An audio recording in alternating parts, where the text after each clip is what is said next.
Huamba, el último gran rey visigodo. De esta manera tan elocuente nos podremos referir a Huamba, un rey que estuvo a la altura de sus predecesores, Sisebuto y Suintila, y bien podríamos decir que también a la de Leovigildo y Recaredo. Sobre él nos ha quedado una información detallada en la historia del rey Huamba escrita por el arzobispo de Toledo San Julián. A la muerte de Recesvinto, la nobleza se fijó en Huamba como posible sucesor. Huamba era un hombre con dilatada experiencia en asuntos de relevancia política. En principio rechazó la corona, pero San Julián escribe que un conde le dijo que aceptaba la corona o encontraría la muerte. Huamba aceptó con la condición de que fuese ungido en Toledo, y como conocía el funcionamiento político del reino, quiso que su reinado comenzase con la legitimación de Toledo. Así fue como en el año 672, el prelado Quirico impuso el óleo sagrado en la cabeza del nuevo rey, que se mantuvo de rodillas. El reinado de Huamba comenzó con una campaña contra los vascones. San Julián describe cómo en la Narbonense se produjo una grave revuelta. Los líderes que se levantaron fueron, Hilderico, Comes de Nimes, Gumildo, obispo de Maguelone y Ramiro, abad de un monasterio. Los rebeldes saquearon varias plazas de la provincia. Como respuesta a este levantamiento, Huamba envió a Paulo, pero este, lejos de obedecer las consignas de Huamba, decidió aliarse con el duque de la Tarraconense, en contra del rey. En Narbona, Paulo inició una campaña de publicidad contra el rey Huamba, y los conjurados comenzaron a tratarle como rey. Los seguidores de Hilderico se unieron a la sedición y Paulo, para reforzar su postura, contrató a tropa mercenaria y a soldados francos y vascones. Mientras tanto, Huamba se encontraba en Cantabria planeando la ofensiva cuando recibió una carta de Paulo, en la que le informaba que había sido nombrado rey del Este, mientras Huamba quedaba como rey del Austro. Al comprobar la importancia de los acontecimientos, Huamba decidió reunirse con la nobleza palatina. La cuestión era si se lanzaban en una ofensiva directa hacia Narbona o decidían esperar para formar un ejército más poderoso, vista la magnitud del alzamiento sedicioso. Es en este momento cuando Huamba se erige como el rey que ha pasado a la historia, y se dirigió a los suyos con un emotivo y directo discurso que fue recogido por San Julián. La esencia de este discurso se puede resumir en los siguientes extractos. Debemos reivindicar nuestro título de gloria con armas justicieras. Siempre es más merecedor de admiración, quien se hace célebre por su espíritu de sacrificio que por la abundancia de recursos. Alzaos al signo de la victoria, aniquilad el nombre de los traidores. Vayamos, pues, a infligir una derrota a los vascones, luego apresurémonos a extinguir de cuajo el nombre de los sediciosos. De forma inmediata comenzó el ataque godo. Las fuerzas de Huamba entraron en Vasconia y asolaron los sitios que se encontraron a su paso. Los vascones no pudieron hacer nada ante la maquinaria de guerra visigoda. A continuación, la tropa de Huamba se dirigió hacia la Narbonense. Durante el trayecto, el rey se percató de que muchos soldados, durante el avance, saqueaban y violaban. Esto fue duramente castigado por el rey amparándose en las Sagradas Escrituras. Barcelona y Gerona cayeron, varios cabecillas rebeldes fueron apresados y, una vez cruzados los Pirineos, el rey reunió a sus tropas en un único ejército. Para realizar la segunda campaña, Huamba decidió dividir a su ejército en dos unidades, una fue directamente a Narbona y la otra partió para atacar por el mar. La batalla sobre Narbona comenzó con un duro ataque y una férrea resistencia, pero al final los soldados de Huamba consiguieron asaltar los muros y entrar en la ciudad. Después de la victoria sobre Narbona, el resto de las ciudades sediciosas decidieron deponer las armas.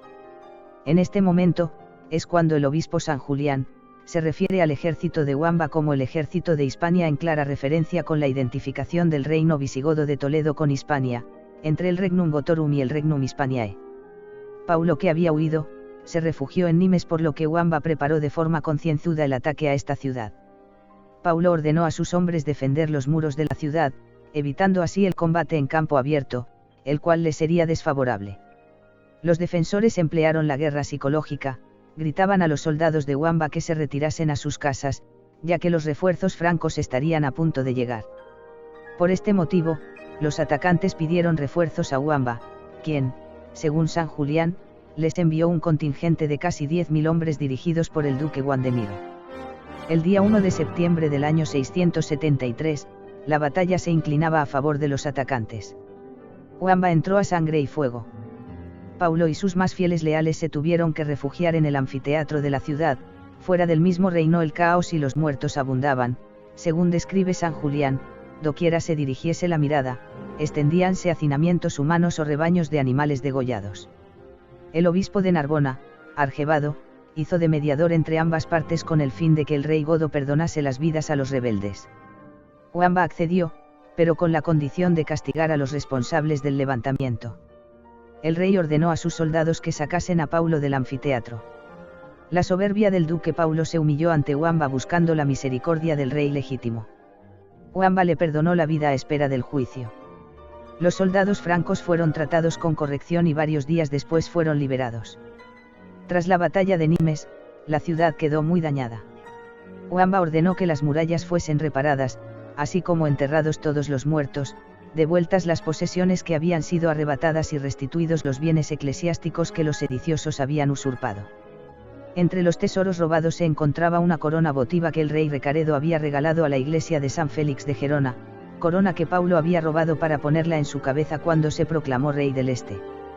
Poco después llegó el juicio, en el que fueron juzgados los traidores siguiendo la legislación de Chindasvinto promulgada en el Cuarto Concilio de Toledo.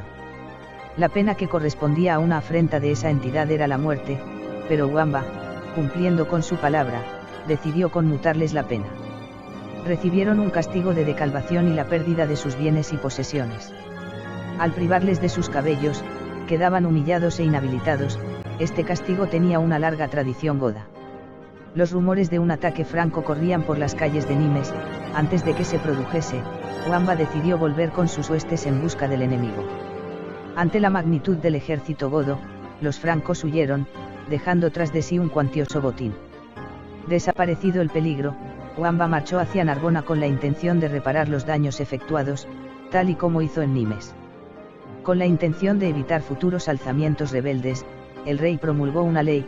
En ella se obligaba a los jefes del ejército, duques, condes, tiufadi, gardingos, etc., nobles, hombres libres y obispos que estuviesen en un radio de 100 millas, a acudir con velocidad a suprimir el conato rebelde junto a todos los hombres armados que pudiesen reunir.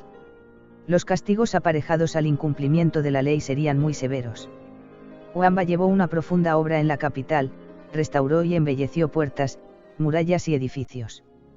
La obra legislativa del reino fue del agrado de la Iglesia, debido a su carácter intervencionista en asuntos eclesiásticos. Eso fue el motivo para el inicio de una nueva rebelión. En el año 680, el soberano, tras la ingesta de un narcótico, comenzó a sentirse mal. Por este motivo, recibió la penitencia pública de manos del obispo San Julián y recibió la tonsura. El problema llegó cuando el rey, en vez de morir, se recuperó y recobró las fuerzas para seguir asumiendo el trono. Ya fue tarde porque había sido obligado a firmar como sucesor suyo a Hervigio. Esto unido a la tonsura recibida nos induce a pensar que todo fue un complot para deponer al rey en favor de Hervigio. Así perdió el trono Wamba e ingresó para acabar sus días en el monasterio de Pampliega, Burgos.